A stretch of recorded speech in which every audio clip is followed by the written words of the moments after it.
I'm sad. Why? Oh, I'll tell you about it someday. Welcome to Watch Mojo, and today we're counting down our picks for the most unexpected or disturbing revelations in documentary films and miniseries. Some of these moments are presented as twists, so a spoiler warning is in effect. I took the phone and I told her that this is Nicholas. Number 10, a counselor terrifies the youth. Jesus Camp. Warlocks are enemies of God. And I don't care what kind of hero they are, they're an enemy of God. And had it been in the Old Testament, Harry Potter would have been put to death. At the Kids on Fire School of Ministry, children were taught to disregard science and urged to speak in tongues. Jesus Camp allowed us to be a fly on the wall in their world. And what a horrifying world it was. One of the documentary's most intense moments featured the ministry's leader whose lecture about sin quickly escalated into a condemnation of her young disciples. But you're one thing when you're at church and you're another thing when you're at school with your friends. You're a phony and a hypocrite. She called them phonies and hypocrites, claiming that they acted differently in school than they did in church. Even something as mundane as reading Harry Potter was said to be sinful. It became difficult to watch as she poured water over the hands of the crying youth, telling them that this was their only hope of salvation. Father, we just wash them with the water of your word. We say no more, devil, no more. Say it, boys and girls, in the name of Jesus. Number 9, the water turns red, the Cove. When I started out, there were only 3 dolphinariums. Today, it's become a multi-billion-dollar industry. Rick O'Barry may not be a household name, but his work capturing and training dolphins in the 1960s made Flipper possible. It was through this first-hand experience with the creatures that O'Barry came to realize that the capturing of dolphins was inhumane. He immediately dedicated his life to animal activism. In the late 2000s, these strongly held beliefs would lead him to taking a prominent role in the creation of The Cove, a conservationist documentary exposing the realities of the Taiji dolphin drive hunt. He helped create the largest slaughter of dolphins on the planet. One of the film's most shocking sequences sees the water slowly turn red as the unspeakable happens off-screen. The haunting imagery understandably struck a chord with viewers and helped earn the film an Academy Award in 2010. We have a moral obligation, and let it not be said that you didn't know about it. You know about it. Number 8, confronting the monster, Tickled. This was every conversation I had with anyone even remotely related to David D'Amato. I can't tell you anything, but stay away. Competitive tickling may seem silly, but looks can be deceiving. What started as a lighthearted curiosity project of reporter David Ferrier quickly gave way to a complex web of abuse and deceit, headed by a man of many names. I don't think you've grasped the magnitude of what you have provoked.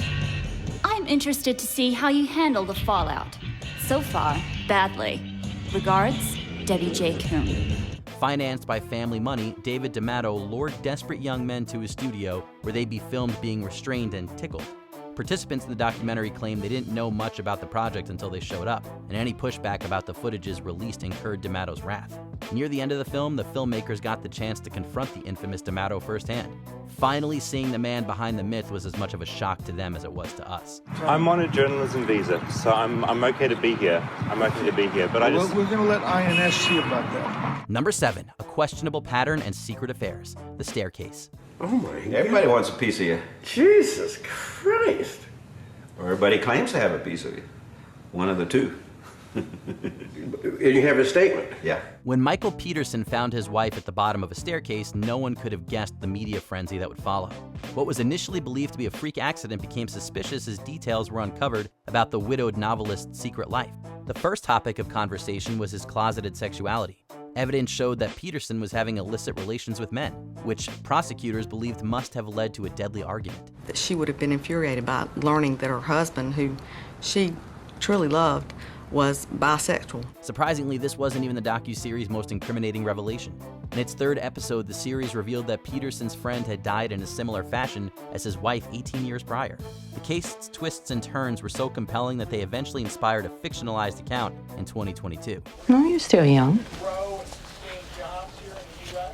And you're starting your life again today.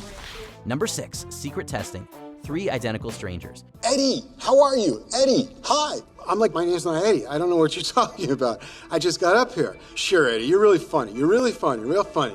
I'm like, I'm not Eddie. For Robert Shafran, starting college was a life-changing event. On his first day, he was mistaken for a young man named Eddie. who he would later learn was his twin brother. This seemingly once-in-a-lifetime occurrence was repeated when a third boy heard the unbelievable news and realized he looked just like the long-lost brothers. David, Eddie, and Robert were revealed to be triplets and delighted in their shared quirks and interests on national television. We went on everything. Everything. You're not seeing double, you are perhaps in a moment going to be seeing triple. Unfortunately, the circumstances of the boys' separation was more nefarious than initially assumed. 3 identical strangers reveals that the boys were used in a nature versus nurture experiment, deliberately separated into houses of different incomes and periodically studied. We were a science experiment. These people split us up and studied us like lab rats. Number 5, the tape, Grizzly Man. In his campaign to create awareness, he reached thousands and thousands of school children who would remember his fabulous storytelling as one of the highlights of their school years. Timothy Treadwell dedicated his life to bears, but that dedication ultimately led to his passing. The environmentalist took regular trips to Katmai National Park to film the animals there, often leaving at the end of the summer. Although he was criticized, this seemed to work for him until 2003 when he extended his stay. Likely in their preparation for hibernation, the park's bears seemingly became more aggressive, eventually killing both Treadwell and his partner. Something clicked in that bear's head that he thought, hey, he might be good to eat. The attack was recorded on his equipment, which after his death came into the possession of his ex. A disquieting scene in Grizzly Man showed writer-director Werner Herzog listening to the tape for the first time. We didn't hear the audio as an audience, but Herzog's demeanor said it all. Truly, you must never listen to this. I know, Werner. I'm never going to. Number 4, the imposter's accusation, the imposter. When the police arrived, I have immediately to put into their mind that they have a kid in front of them, not an adult. So it was very important for me to behave like one. When the Barclay family's son Nicholas seemed to miraculously be found, he spoke with a French accent and had brown eyes instead of blue. They didn't question it. Even a court turned a blind eye to the discrepancies, granting the boy U.S. citizenship and welcoming him home. He was very blonde, he had blue eyes. He looked nothing like me. Nothing. It wasn't until a private investigator caught wind of the story that the teen was revealed to be 23-year-old Friedrich Borden, a serial impersonator. It was then that Borden flipped the script once more. While being questioned, the man claimed that the Barclays only claimed him because they were responsible for the real Nicholas's death. Can you really believe an imposter? Why would we go pick up a stranger to hide something that didn't need to be hidden? Number 3, accidental admission. The Jinx, the life and deaths of Robert Durst. But if you back him in a corner, if you threaten his freedom, he'll kill you. In 2001, gruesome evidence of a murder washed up on the shore of Galveston. The ensuing investigation would lead police to the victim's neighbor, real estate heir Robert Durst. The Jinx painted a complex picture of the man, revealing his suspected involvement in the disappearance of his wife in 1982 and the death of writer Susan Berman in 2000. Initial impressions when I saw him being brought in was like, really? This guy did that? Didn't fit.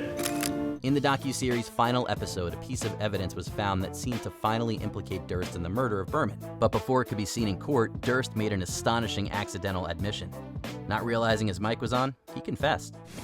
Killed them all, of course. Number 2, Anwar Congo reenacts crimes a little too casually, the act of killing.